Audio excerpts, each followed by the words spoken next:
Radio صدائے حریت جموں و کشمیر آپ سے مخاطب ہے محمد طارق اپڈیٹس کے ساتھ۔ مقبوضہ کشمیر میں قابض انتظامیہ کی جانب سے کشمیریوں کے خلاف ظالمانہ کارروائیوں کا سلسلہ جاری ہے۔ مزید دو کشمیری نوجوانوں پر کالا قانون پبلک سیفٹی ایکٹ عائد کیا گیا ہے۔ ان میں ناجن بیروا بڑگام کے تاشوق احمد بانڈے اور فرقیاں کرن کپواڑہ کے پرویز جیلانی شامل ہیں۔ تاشوق احمد بانڈے تحریک حریت کے ساتھ وابستہ ہیں۔ دوسری طرف بدنام زمانہ بھارتی ایجنسی NIA نے حاجی بل کاکپورہ پلوامہ میں ایک نوجوان بشیر احمد مغری کو گرفتار کر لیا ہے، جبکہ وانگام شوپیاں میں بھارتی پولیس نے ایک 50 سالہ شخص نصیر احمد بنٹو کے گھر پر چھاپہ مار کر توڑ پھوڑ اور مکینوں کو تشدد کا نشانہ بنایا ہے۔ دریاسنا شوپیاں سے تعلق رکھنے والے 3 طلبہ باسط عاشق صوفی، طالب مجید اور عامر محی الدین وانی کے وکلاء نے ان کی ضمانت کے لیے کاغذات عدالت میں جمع کرائے ہیں۔ ان تینوں کو بھارتی ریاست کرناٹک میں غداری کے الزام کے تحت گرفتار کیا گیا ہے۔ دہلی کی کیجریوال حکومت نے جواہر لال نہرو یونیورسٹی طلبہ یونین کے سابق سربراہ کنہیا کمار کے خلاف غداری کا مقدمہ چلانے کی منظوری دی ہے۔ ان پر مقدمہ چلانے کی منظوری ایک ایسے موقع پر دی گئی ہے جب بھارت میں لوگ متنازع شہریت بل کے خلاف سڑکوں پر ہیں اور خود کنہیا کمار ان مظاہروں میں پیش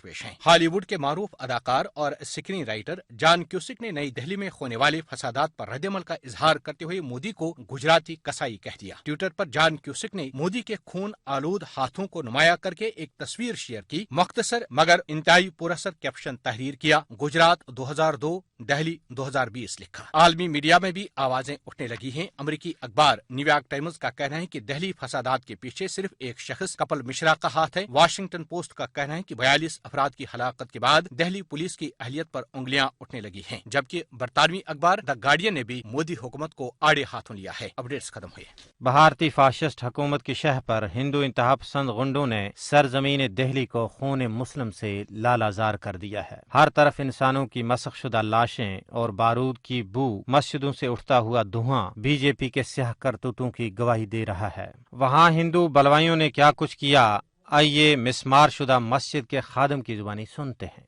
یہاں پہ ایک چھوٹی سی مسجد ہے، ایک مدرسہ ہے چھوٹا سا جو چلایا جا رہا ہے، سب مزدور لوگ ہیں۔ یہاں پہ کم سے کم 500 بھگوادھاری گنڈے آ کے جے سری رام کے نعرے بلند کر کے انہوں نے بہنوں کی چھاتی نوچی ہے، بیویوں کو گھسیٹ کے مارا ہے۔ آج شرم آتی ہے کہ میں بھارت دیش میں رہتا ہوں۔ یہ مدرسہ ہے، یہاں پڑھائی کی جاتی ہے، بچوں کو اسلام دھرم سکھایا جاتا ہے کہ کس طریقے سے یہاں کے امام صاحب کو دوڑا دوڑا کے مارا ہے پوری طریقے سے۔ امام کا پتہ نہیں ہے کہاں غائب ہوا ہے۔ تھوڑی سی پولیس کی ٹیم آئی، وہ صرف آ کے اور بس معائنہ کر کے چلی گئی، یہاں پہ کوئی ایکشن نہیں۔ ہم سب مزدور آدمی ہیں، یہ مسجد کا بینر نوچا ہوا ہے اور یہاں پہ قرآنیں جلائی ہیں۔ قسم کھائیے کہ ہم برباد کر کے دیں گے، ہماری زندگی خطرے میں ہے، لیکن اگر ہماری مسجد کو کچھ بھی ہوتا ہے تو ہم مرنے کو بھی تیار ہیں۔ ہمارے بھائیوں کو اس طرح بری طریقے سے کھدیڑ کے مارا۔ ہماری گلی میں ہندو مسلم سب رہتے ہیں، صرف اور صرف ہندو بھائیوں کو چھوڑ کے مسلموں کو ٹارگیٹ کیا گیا۔